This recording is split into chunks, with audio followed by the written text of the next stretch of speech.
एक बड़ी Subscribe छोटी my सी YouTube कहानी है। channel. बाहर बरसात हो रही थी, अंदर सरकारी स्कूल में क्लास चल रही थी। टीचर ने पढ़ाते पढ़ाते सोचा कि क्यों ना बच्चों के साथ थोड़ी बातचीत की जाए, तो अपने पर्स में से 100 रुपए का नोट निकाला और सारे बच्चों को दिखाते हुए, पूरी क्लास को दिखाते हुए पूछा कि बच्चों बताओ, अगर आपको ये 100 रुपए मिल जाए तो आप क्या करोगे, अपने लिए क्या लाओगे? तो एक बच्चे ने कहा मैं अपने लिए चॉकलेट्स लाऊंगा, किसी ने कहा टॉफी लाऊंगा, एक बच्चे ने कहा मैं गुड़िया लाऊंगी, किसी ने कहा मैं मिठाई लाऊंगा, किसी ने कहा टॉयज लाऊंगा, बहुत सारे खिलौने लाऊंगा। एक आखिरी बच्चा बचा था क्लास में जिससे जवाब देना था। वो अपनी सीट पर खड़ा हुआ और उसने कहा सर मैं अपनी माँ के लिए चश्मा लेकर के आऊंगा क्योंकि उनको कम दिखाई देता है। तो टीचर ने कहा कि इसमें कौन सी बड़ी बात है, तो आपके पापा ले आएंगे। क्लास के बाकी बच्चे हंसने लगे इस बात पर। बच्चा रुआ सा हो गया, उसने कहा कि पापा नहीं है ना, इसलिए मुझे लाना पड़ेगा। और माँ सिलाई का काम करती हैं, दिखाई कम देता है, घरों में जाती हैं, बर्तन मांजती हैं, साफ सफाई करती हैं, जैसे तैसे हमारा घर चलता है सर।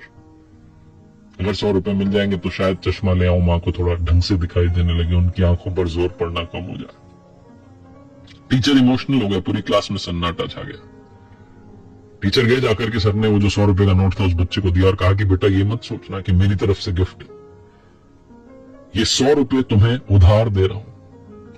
अभी तो जाओ, जाकर के माँ के लिए चश्मा लेकर के आओ, लेकिन याद रखना जिस दिन बड़े आदमी बन जाओ, बहुत सारा नाम कमाओ, ये 100 रुपए का नोट मुझे लौटा देना, मेरे 100 रुपए तुम पर उधार रहे। लड़का बहुत मेहनत करता है, बहुत पढ़ाई करता है। 20 साल के बाद में इतिहास दोहराता है, वो सीन रिपीट होता है। बाहर बरसात हो रही है, अंदर सरकारी स्कूल में क्लास चल रही होती है। वो टीचर बुजुर्ग हो चुके हैं, पढ़ा रहे हैं बच्चों को उसी तल्लीनता से।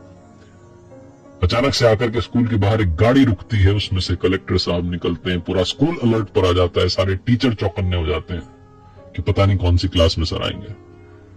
कलेक्टर साहब पूछते हैं एक टीचर का पता और सीधा उसी क्लास में जाते हैं जहां वो बुजुर्ग टीचर पढ़ा रहे होते हैं।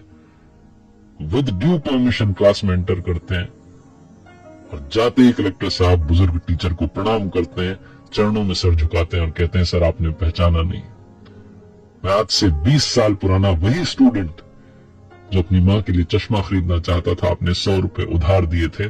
सबसे पहले तो आपको ये 100 रुपए वापस समर्पित करता हूं और आपका सम्मान करना चाहता हूं। आपने मुझे जीने की ललक सिखाई, आपने मुझे बताया कि सब कुछ अचीव किया जा सकता है अगर हम सही दिशा में दौड़े। बहुत छोटी सी कहानी जिसका सार ये कहता है कि अगर आप अपने हालातों को बदलना चाहते हैं तो मजबूरियों को कोसना बंद कीजिए, वक्त को बदलना शुरू कीजिए, क्योंकि इंसान के अंदर वो ताकत है कि वो उठना चाहे तो देवताओं से ऊपर उठ सकता है